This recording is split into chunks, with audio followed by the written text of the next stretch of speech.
Hello, I'm Sports Pro Technology Editor Steve McCaskill. It's been a great 2 weeks here in Paris, and we're along the home straight, so it seems only natural that we're going to start looking ahead to the future Olympic Games and the Paralympics. In this episode, we talk to the USOPC about the future of the Games, we talk to the IPC about the Paralympics, which are coming up next, and I go and visit the Olympic Technology Centre and pay broadcaster Eurosport a visit. All this in the Olympic briefing.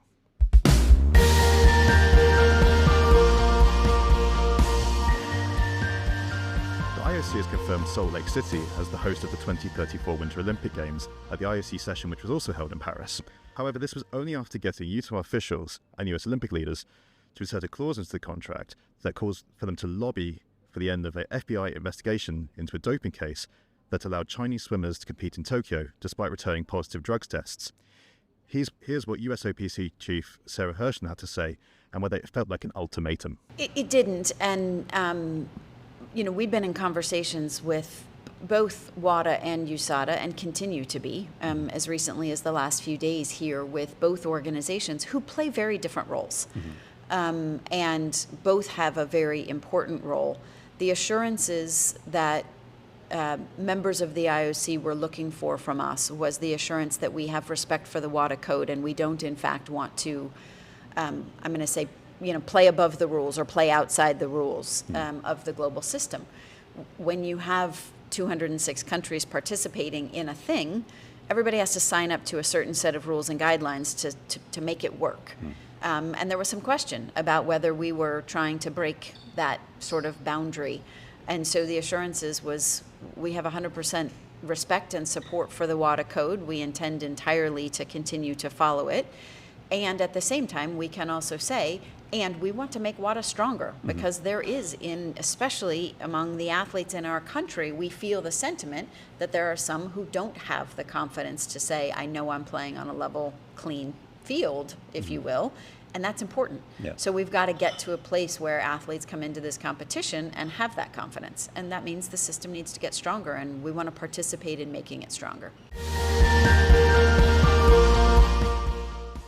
The Olympics might be coming to an end, but the Paralympics are just around the corner. Now, Paris has embraced the Olympics with full stadiums for pretty much every event, which gives IPC President Andrew Parsons cause for optimism. Just weeks out for the opening ceremony, he gives a ticketing update and also outlined his hopes for the event. Well, we are progressing. I don't have the numbers from the top of my head, but and we normally understand that from the second half of the Olympic zone, there is this big peak.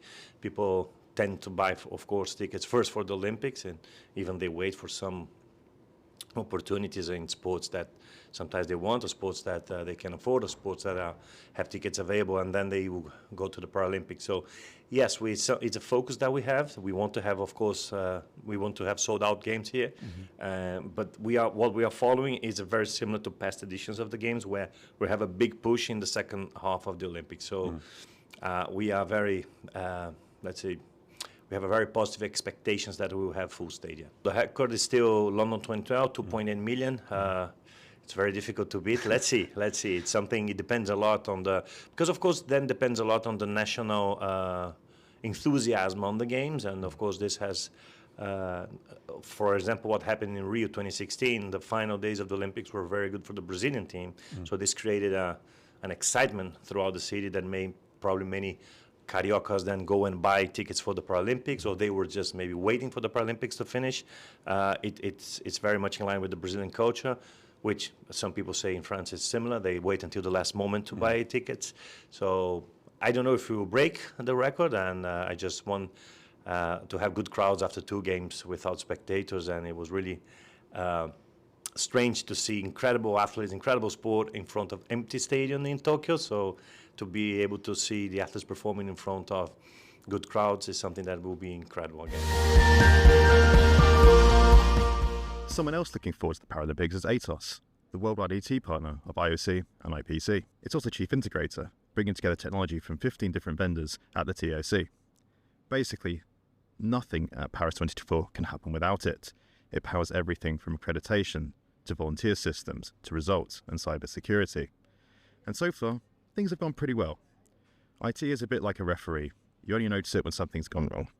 So I spoke to Christophe Thivet from Atos to find out what's been going on during the games, and he explained why the surfing events in Tahiti have proved a unique challenge. The two main challenges is one is related to Tahiti. You know that we are supporting from here competition live, but with 12-hour difference from Paris, which is unique in the history of the games. So we had to review some procedure to ensure that during night activities we can optimize the sanity check, the restart of some devices, etc. So this is one topic. And the second topic is, as you have seen probably on TV, we are here in Paris a lot in outdoor venues, so super nice in terms of video, etc., but a nice picture of Paris. But of course we had access to those venues extremely late in the project,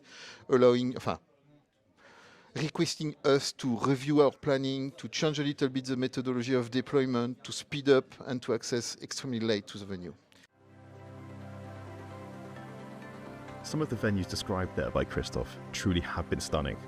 Whether it's beach volleyball set against the Eiffel Tower or skateboarding in central Paris, there have been some great shots for TV, which is good news for Eurosport, which has the rights to the games across Europe. Now, broadcasting the Olympics is hard.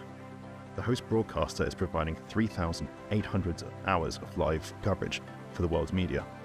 And that's before you think about interviews, studio shows, and highlights. Now imagine doing that for multiple markets in multiple different languages. That's what Eurosport has to do. So I thought it was worth paying a visit to its rooftop studio in central Paris, partly to see how it was doing this, and partly to take in the breathtaking vistas of the city. When I went, there were multiple sets, multiple interviews in different languages, and a general hubbub of activity, which isn't surprising when you consider there's a really nice bar in the middle. Overall, I think Eurosport are pretty happy with how the Olympics has gone, and to be honest, most broadcasters are. We're just helping to contribute to a sense of resurgence around the Olympics here in Paris. Now, it's been our pleasure to produce these Olympic briefings for you, and a bit like a certain 400-metre runner swooping in at the last, I'm just here to take credit for Sam Karp's hard work over the last week. Yeah. As mentioned, this is our last Olympic briefing, but that doesn't mean Paris 2024 stops here. Please check out Sports Pro for our continued coverage of the Olympics and the Paralympics, and thank you for listening.